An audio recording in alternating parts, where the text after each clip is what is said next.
അസ്സലാമു അലൈക്കും വറഹ്മത്തുള്ളാഹി വബറകാതുഹു. 2024 ജൂലൈ 6. ഇന്ന് മാസം കണ്ടില്ല. അതിനാൽ നാളെ ഞായറാഴ്ച ദുൽഹിജ്ജ 30 എന്നും തിങ്കളാഴ്ച മറ്റന്നാൾ മുഹറം 1 ആരംഭിക്കുകയും ചെയ്യും. ഹിജ്റ 1446 പുതുവർഷമാണ് നമുക്ക് തിങ്കളാഴ്ച. മാസം കാണാതിരുന്നത് എന്ത് കാരണത്താലായാലും കുഴപ്പമില്ല. മഴയാണ്, മൂടമാണ്, അങ്ങനെയാണ് ഇങ്ങനെയാണ് അതുകൊണ്ടാണ് എന്ന് ന്യായീകരിക്കേണ്ടതില്ല. കണ്ണിൽ കണ്ടാൽ മാത്രമേ നമുക്ക് ഉറപ്പിക്കാൻ പാടുള്ളൂ എന്ന് തിരുനബി സല്ലല്ലാഹു അലൈഹി വസല്ലം പഠിപ്പിച്ചിട്ടുണ്ട്. മുഹറം പോലുള്ള പുണ്യമാസങ്ങളിൽ നിലാവ് കാണാതിരുന്നാൽ അപകടമാണ് എന്ന് പറഞ്ഞു വരുത്തുന്നത് അന്ധവിശ്വാസമാണ്. അത് ചിലരുടെ മൂഢനമ്പിക എന്ന് പറയുന്ന അന്ധവിശ്വാസമാണ്. ആകാശത്ത് മൂടം വന്ന് മാസം കാണാതിരുന്നാൽ ആ വർഷം അപകടമാണ് എന്നൊക്കെ ചില അന്ധവിശ്വാസികൾ പറയാറുണ്ട്. അതിനൊന്നും യാതൊരു തെളിവുമില്ല. മുഹറം 1 മുതൽ 10 വരെ ശുഭദിനങ്ങളാണ്.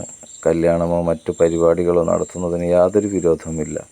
പക്ഷേ 1 മുതൽ 10 വരെ നോമ്പ് നോക്കൽ ശക്തമായ സുന്നത്താണ് എന്ന് ഫതാവൽ കുബ്രയിൽ ഇബ്നു ഹജർ റളിയല്ലാഹു അൻഹു പറഞ്ഞിട്ടുള്ളതിനാൽ ഉസ്താദുമാർക്കൊക്കെ സാധാരണ നോമ്പുണ്ടാവുമെന്നതുകൊണ്ട് ആ ദിവസങ്ങളിൽ പരിപാടി വെക്കാറില്ല എന്നേ ഉള്ളൂ.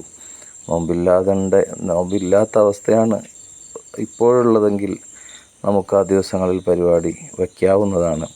ചുരുക്കത്തിൽ പുതുവർഷ ആശംസകൾ എല്ലാവർക്കും നേരുന്നു.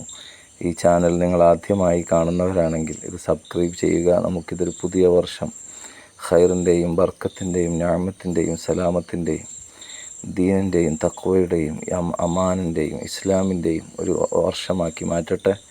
ഈ വർഷത്തിൽ നമ്മുടെ എല്ലാ രോഗങ്ങളും ശിഫയാക്കി ആഗ്രഹങ്ങളൊക്കെ പൂർത്തീകരിച്ച് വിവാഹം, വീട്, മറ്റു ആഗ്രഹങ്ങൾ, മക്കൾ, നല്ല മക്കൾ, വിജയങ്ങൾ എല്ലാം അല്ലാഹു തുറന്നു തരട്ടെ എന്ന് ആശംസിക്കുന്നു. ഈ ചാനലിൽ മുഹറം മാസത്തിൽ ചെയ്യാവുന്ന പ്രവർത്തനങ്ങളെയൊക്കെ ഏകദേശം പറഞ്ഞിട്ടുണ്ട്. കാണാൻ ശ്രമിക്കുക, ദുആ ചെയ്യുക, നിങ്ങളെ ദുആയിൽ ഉൾപ്പെടുത്തുക, നമ്മളും ദുആയിൽ ഉൾപ്പെടുത്തുക. അല്ലാഹു നമ്മുടെ എല്ലാ ദുആക്കും ഉത്തരം നൽകട്ടെ. അസ്സലാമു അലൈക്കും വറഹ്മത്തുള്ളാഹി.